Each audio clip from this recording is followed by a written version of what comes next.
Tous, merci de me donner la parole. Alors effectivement, je vais rejoindre en partie ce qui a été dit par mes collègues et remercier monsieur pour cette présentation qui, malgré tout, toujours intéressante, même si effectivement ces enjeux-là, on les connaît, on les entend suffisamment. Et en l'occurrence, j'ai lu aussi un résumé du rapport du GIEC, mais c'est vrai que celui-ci est très long et donc il faut avoir beaucoup de temps pour le lire dans sa totalité aujourd'hui. Mais en tout cas, l'urgence, elle est là. Et au niveau local, effectivement, c'est dommage de ne pas avoir des constats, plus que des constats, des conséquences locales de ce que va occasionner le réchauffement climatique et cet enjeu de dépasser les 1 degré ou 2 degrés. Par exemple, sur les inondations sur la ville de Bordeaux, la rive droite est directement concernée. D'ici à 2050, on pourrait connaître des épisodes d'inondation réguliers, à savoir tous les ans, ce qui rendrait probablement la rive droite beaucoup moins facilement habitable pour les habitants qui y vivent actuellement.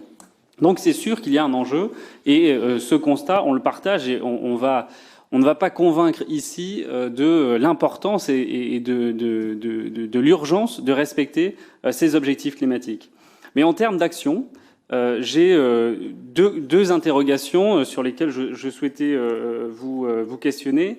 Nous avions fixé l'objectif d'une ville zéro carbone. Alors c'est une politique qui est longue à mettre en œuvre, mais qui est fondamentale aujourd'hui. L'enjeu des déchets au sens large est fondamental dans les politiques publiques de réduction des émissions de carbone et de revalorisation des déchets pour favoriser l'économie circulaire notamment.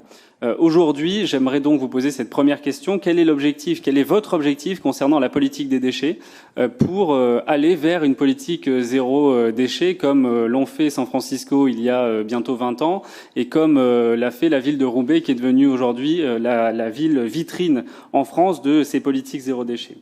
Au-delà de cet enjeu des déchets, dans cette présentation a été mentionnée la nécessité d'équilibrer entre émissions et compensation carbone ou captation les émissions globales pour rentrer dans les objectifs carbone et respecter, en tout cas tenter de limiter le réchauffement climatique.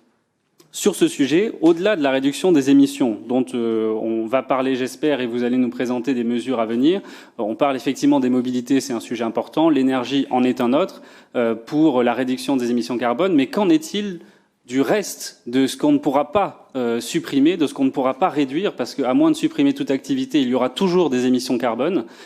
Comment est-ce qu'on fait pour capter le carbone sur la ville de Bordeaux et comment est-ce que la ville de Bordeaux participe à cet équilibre entre émissions captation pour atteindre l'objectif neutralité carbone? Quel est le plan? Quelles sont les actions qui seront mises en œuvre? Moi, ça m'intéresse de savoir. Est-ce qu'on va avoir des puits de carbone? Est-ce qu'on va avoir davantage de végétalisation? A priori, oui. Ou avec quels impacts sur la qualité de l'air et l'amélioration de la qualité de l'air et la réduction des émissions carbone? Voilà, ce sont mes deux questions, en tout cas mes deux interrogations. Vers où va-t-on sur ces sujets? Parce qu'il me semble fondamental pour atteindre les objectifs qui ont été fixés. Et j'imagine qu'évidemment, ici, tout le monde partage l'enjeu de l'urgence et donc de se mettre à l'œuvre sur ces sujets notamment le plus vite possible. Merci, Monsieur le maire.